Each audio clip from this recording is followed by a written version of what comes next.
السلام عليكم، ازيكم حبايبي؟ عاملين ايه؟ يا رب تكونوا بخير.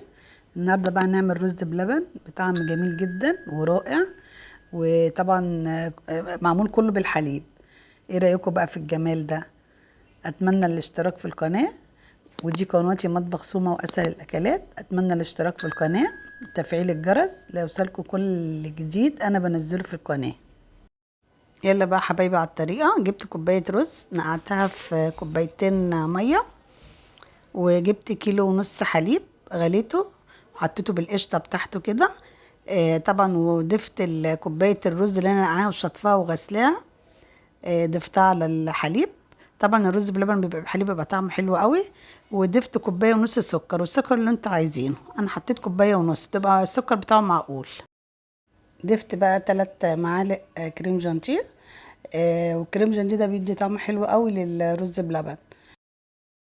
وضفت طبعا 3 معالق برضو حليب بودر. الحليب البودر برضو بيدي طعم حلو قوي للرز. ربع معلقه صغيره فانيليا. نص كوبايه قشطه بتاعه الحليب. بغلي اللبن وبشيل القشطه من عليه، بعمل بيها حلوياتي. ضفت مكعبين شوكولاته بيضاء اختياري. حابه تحطيها حطيها، مش حابه براحتك. بس برضو دي بتدي طعم حلو قوي برضو للرز. وبحط المكونات دي كده على نار هاديه جدا، وبرضو بفضل اقلب كده. ايدي مستمره في التقليب، افضل اقلب كده بالراحه خالص، والم كده من الجناب وافضل اقلب يا دوبك يغلي غلوتين 3 كده. وبعد كده بغطيه واسيبه طبعا ساعه. بعد الساعه بقى شايفين بقى جماله. الرز طبعا اتشرب مع اللبن والمكونات اللي انا حطيتها مع بعضيها دي. شايفين بقى كده؟ ببدأ بقى كده حبايبي بقلب واشوف الرز استوى ما استواش، بعلق عليه تاني النار، لان طبعا لسه برضو ما استواش. بدأت بقى اولع عليه النار برضو على نار هاديه، بوطيها خالص. وبفضل اقلب برضو مع التقليب كده لحد الرز ما يستوي. كده بقى الرز حبايبي بقى بدأ يستوي، بسيبه يغلي غلوتين كده. بص شايفين بقى الجمال؟ الرز بيتشرب مع الحليب كده. بقى الرز بدأ يستوي اهو، كده استوى.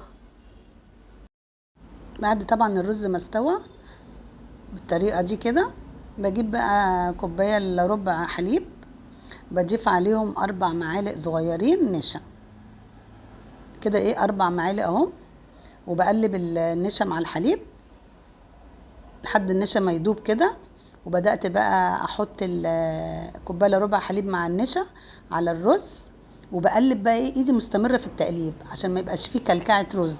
بقلب كده على النار هاديه، ما بعليش النار، بخلي النار هاديه جدا. شايفين بقى جمال الرز متشرب بالحليب والشوكولاته واللبن البودره والقشطه والكريم جانتيه. المكونات دي طبعا مع بعضها كده بتدي طعم حلو قوي للرز بلبن. وطعمه لذيذ جدا. اتمنى تجربوها. بدأت بقى افرغ الرز بلبن في الاطباق. طبعا شايفين الرز جميل متماسك حلو ازاي، متشرب كله حليب. فرغته بقى طبعا في الاطباق كده. بعد طبعا ما فرغته في الاطباق كده بسيبه يبرد تماما. بعد ما بيبرد بقى حبايبي بزينه بقى بجوز الهند، بزبيب، حسب الموجود عندك. انا بحب ازينه بالمكسرات كده، حاجات بسيطه. بدأت بقى ازين الرز بلبن كده، والتزيين ده حسب الرغبه، حسب ما انت عايزه. زوقي بقى كده بالتزيين ده حسب رغبتك. وممكن طبعا نزين بالقرفه وزبيب وجوز الهند حسب المتاح عندك. طبعا الرز بلبن لما بيتزين بالمكسرات بتدي طعم حلو اكنه جاهز. طبعا شايفين بقى طبعا الرز متماسك وحلو وكله حليب، ما فيهوش نقطه ميه. طبعا طعمه لذيذ جدا. اتمنى تجربوه بنفس الطريقه دي، وتشتركوا في القناه وتفعيل الجرس.